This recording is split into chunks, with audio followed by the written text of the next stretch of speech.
আসসালামু আলাইকুম। Technique easy এডুকেশনের পক্ষ থেকে নবম দশম শ্রেণীর শিক্ষার্থীদের জানাচ্ছি শুভেচ্ছা।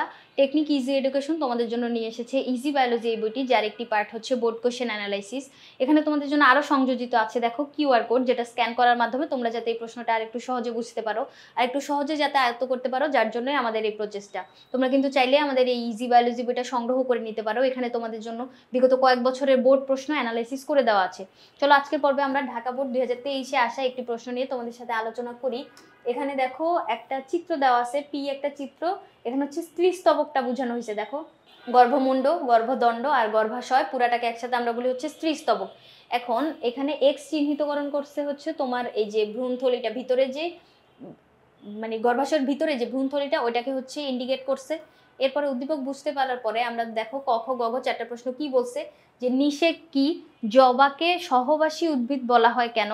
গ নম্বরে বলছে যে চিত্র পি এ এক্স এর গঠন প্রক্রিয়া বর্ণনা করো। চিত্র পি কি ছিল, এই যে তোমার স্ত্রীস্তবকের চিত্র, যেখানে এক্স এর গঠন বলতে হচ্ছে ভ্রূণথলি বা স্ত্রী গ্যামেটোফাইটের উৎপত্তি, ওই প্রক্রিয়াটা আমাদের এখানে বর্ণনা করা লাগবে।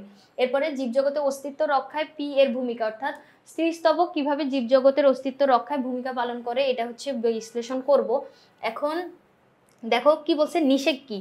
নিষেক হচ্ছে এরকম একটা পদ্ধতি যেখানে হচ্ছে তোমার পুং আর স্ত্রী গ্যামেটের মিলন ঘটবে। যে পদ্ধতিতে পুং গ্যামেট বা শুক্রাণু এবং স্ত্রী গ্যামেট বা ডিম্বাণুর মিলন ঘটে, তাদেরকে হচ্ছে সাইটোপ্লাজম এবং নিউক্লিয়াসে মিলনের ফলে জাইগোট উৎপন্ন করে, সেই পদ্ধতিটা হচ্ছে নিষেক। অর্থাৎ পুং আর স্ত্রী গ্যামেট মিলনের পদ্ধতিটাকে হচ্ছে নিষেক বলে। এরপরে জবাকে কেন সহবাসী উদ্ভিদ বলা হয়, কারণ জবা ফুলে হচ্ছে তোমার পুংস্তবক আর স্ত্রীস্তবক একই সাথে থাকে, অর্থাৎ দুইটা গ্যামেটই উৎপন্ন হয়, যার জন্য এটাকে হচ্ছে সহবাসী উদ্ভিদ। একই সাথে অবস্থান করতেছে না, দুইটা মানে গ্যামেটই হচ্ছে একই সাথে অবস্থান করতেছে। দেখো জবা, যেটার বৈজ্ঞানিক নাম হচ্ছে হিবিস্কাস রোজা সাইনানসিস, এটা এই ফুলটাকে হচ্ছে সহবাসী উদ্ভিদ বলা হয়, কারণ আমরা জানি একই ফুলে বা একই দেহে যখন দুই ধরনের জননকোষ উৎপন্ন হবে তখন ওইটাকে সহবাসী উদ্ভিদ বলবো। সাধারণত উন্নত উদ্ভিদে এই দুই ধরনের জননকোষই একই দেহে উৎপন্ন হয়, মানে এইটা যে ওর বৈশিষ্ট্যটা, এটা কিন্তু একটা উন্নত বৈশিষ্ট্য। অর্থাৎ জবা ফুলকে কিন্তু আমরা আদর্শ ফুল বা সম্পূর্ণ ফুল বলতে পারি। কি জন্য? কারণ এই জবাতে হচ্ছে তোমার সবগুলা স্তবক সম্পূর্ণ অবস্থায় থাকে, পুংগ্যামেট স্ত্রীগ্যামেট একই সাথে থাকে। এখন পি এর এক্স, তার মানে হচ্ছে আমাদের ভ্রূণথলি গঠন প্রক্রিয়াটা বর্ণনা করা লাগবে। দেখো এটা বর্ণনা করার আগে আমি তোমাদেরকে চিত্রটা বুঝাই। চিত্রটা যদি তুমি বুঝতে পারো তাহলে হচ্ছে বর্ণনা একা একাই লিখতে পারবা। প্রথমে দেখো একটা ভ্রূণপোষক কলা, যেখানে একটি কোষ আকারে তুলনামূলক বড় হয়। এই যে এই কোষটা, এখন একটা কোষে যখন মিওসিস বিভাজন ঘটে, মিওসিস ওয়ার্ডটা শুনলেই বুঝবা এখানে হচ্ছে তোমার চারটা কোষ তৈরি হবে, একটা মাতৃকোষ থেকে চারটা অপত্য কোষ তৈরি হবে। তাহলে এই মিওসিস বিভাজনের মাধ্যমে দেখো এখানে চারটা কোষ তৈরি হয়েছে। কিন্তু চারটা কোষের এই উপরের যে তিনটা কোষ, এগুলার কি হয়েছে, সর্বনিম্ন যে কোষটা থাকে দেখো, ও এত মানে এই যে ছোট কোষটা, এটা এত পরিমাণে শয়তান, ও কি করে, ও একটা বিষাক্ত কেমিক্যাল ক্ষরণ করে, যার কারণে ওর বড় ভাইগুলো সব মারা যায়। মারা গেলে ও নিজে নিজে পুষ্টি শোষণ করে বৃদ্ধিপ্রাপ্ত হইতে থাকে। একটা নিউক্লিয়াস থেকে দুইটা নিউক্লিয়াস তৈরি হয়, যে দুইটা হচ্ছে দুইটা মেরুতে যায় অবস্থান করবে। ওই মেরুতে অবস্থানরত অবস্থায় হচ্ছে ওর আবার মাইটোসিস বিভাজন ঘটবে, যেখানে এই একটা নিউক্লিয়াস থেকে দুইটা তৈরি হয়েছে, এই মেরুতেও একটা থেকে দুইটা, এখন দুইটা থেকে আবার চারটা তৈরি হবে। দেখো এখানে যে দুইটা নিউক্লিয়াস আছে, দুইটা দুইটা করে চারটা, দুই মেরুতে চারটা চারটা কোষ তৈরি হওয়ার পরে একটা কোষ হচ্ছে কেন্দ্রে এসে অবস্থান করবে। দেখো দুই মেরু থেকে একটি করে নিউক্লিয়াস হচ্ছে কেন্দ্রে এসে অবস্থান করছে। যে কেন্দ্রে যে দুইটা নিউক্লিয়াস আসবে ওগুলাকে আমরা বলবো হচ্ছে গৌণ নিউক্লিয়াস বা সেকেন্ডারি নিউক্লিয়াস। আর ডিম্বক রন্ধ্রের দিকের কোষ তিনটাকে একসাথে বলা হচ্ছে গর্ভযন্ত্র। ওইখানে হচ্ছে মাঝখানে একটা কোষ আকারে তুলনামূলক বড় থাকে, ওইটাকে আমরা ডিম্বাণু বলবো। আর ডিম্বাণুর পাশে দুইটা কোষ থাকে, ওই দুইটা হচ্ছে তোমার সহকারী কোষ। আর ডিম্বক রন্ধ্রের বিপরীত দিকে যে কোষ তিনটা, ওই তিনটাকে একসাথে বলবো হচ্ছে প্রতিপাদ্য কোষ। এখন ডিম্বাণু তৈরি হয়ে গেছে, দেখো আমাদের স্ত্রী গ্যামেটও তৈরি, মানে স্ত্রী গ্যামেট মানে তো ডিম্বাণু, যেটা তৈরি হয়ে গেছে, যার মাধ্যমে আমরা উদ্দীপকের যে স্ট্রাকচারটা দেখতে পাইছি না, উদ্দীপকে আমাদের কি বলছিল, ওই যে এরকম, দাঁড়াও,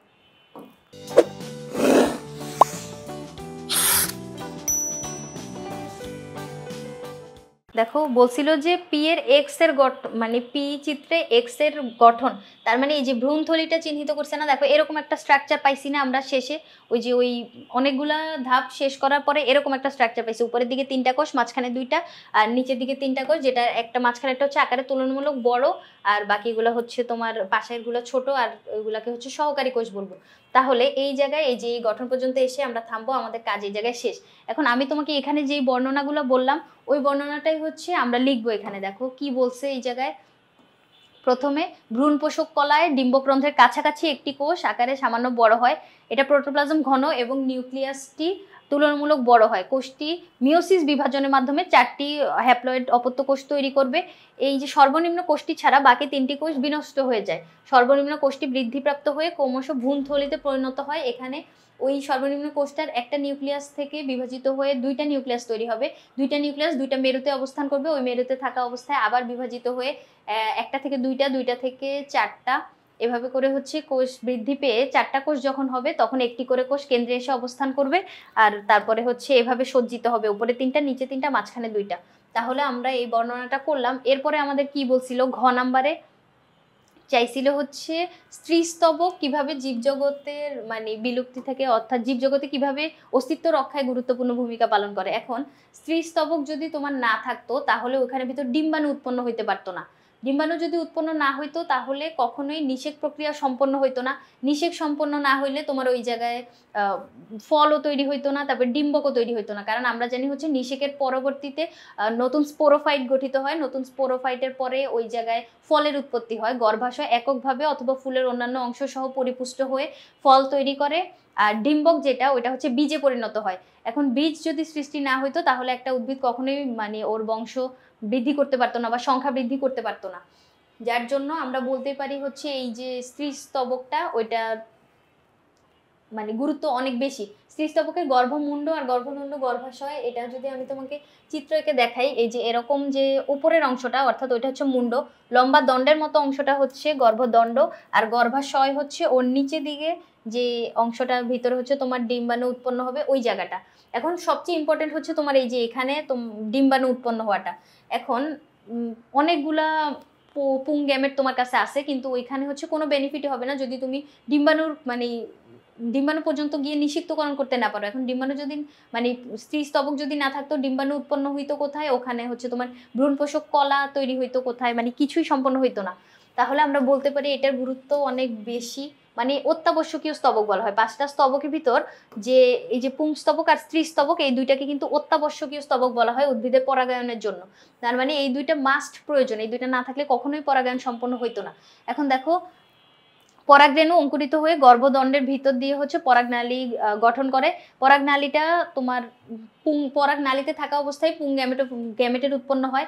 ওইটা হচ্ছে তোমার রন্ধ্র দিয়ে যখন ওই ভ্রূণ থলির ভিতরে প্রবেশ করে, এই যে গর্ভদণ্ড দ্বারা হচ্ছে পুং জননকোষ গর্ভাশয় স্থানান্তরিত হয়। গর্ভাশয়ের ভিতর পুং জননকোষ এবং স্ত্রী জননকোষ একসাথে মিলিত হয়। এরপরে নিষেক প্রক্রিয়া সম্পন্ন হইলে জাইগোট কোষ বা নিষিক্ত ডিম্বাণুটি বিভাজিত হয়ে বীজ এবং গর্ভাশয়ে পরিণত হয়। এরপর পরিপক্ক ফল থেকে বীজ সংগ্রহ করে সেগুলো বপন করলে নতুন উদ্ভিদ পাওয়া যায়। তাহলে আমরা বলতেই পারতেছি যে নিষেক সম্পন্ন হওয়ার জন্য তোমার গর্ভাশয়টা প্রয়োজন, যেখানে ভিতর ডিম্বাণু না থাকলে কখনোই নিষেক সম্পন্ন হইতো না। এর পরবর্তী ধাপগুলো তো তাহলে প্রশ্নই আসতেছে না। তাহলে আমরা বলতে পারি যে প্রশ্নে যেটা জানতে চাইছে, এটার অস্তিত্ব, জীবজগতের অস্তিত্ব রক্ষা, এটার গুরুত্ব মানে অত্যাবশ্যকীয়, মানে গুরুত্বপূর্ণ বলা যাবে না, এটা মাস্ট প্রয়োজন। তাহলে এইভাবে আমি যে তোমাকে বুঝাই বললাম, এই কথাগুলো যদি সঠিক ইনফরমেশনগুলো যদি তুমি পরীক্ষার খাতায় রিপ্রেজেন্ট করতে পারো, আই হোপ একটা স্ট্যান্ডার্ড মার্ক সিকিউতে তোমরা সিকিউর করতে পারবা।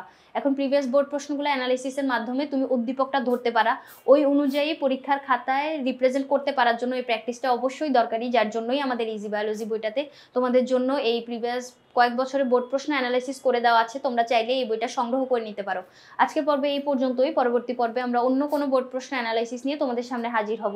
ধন্যবাদ সবাইকে।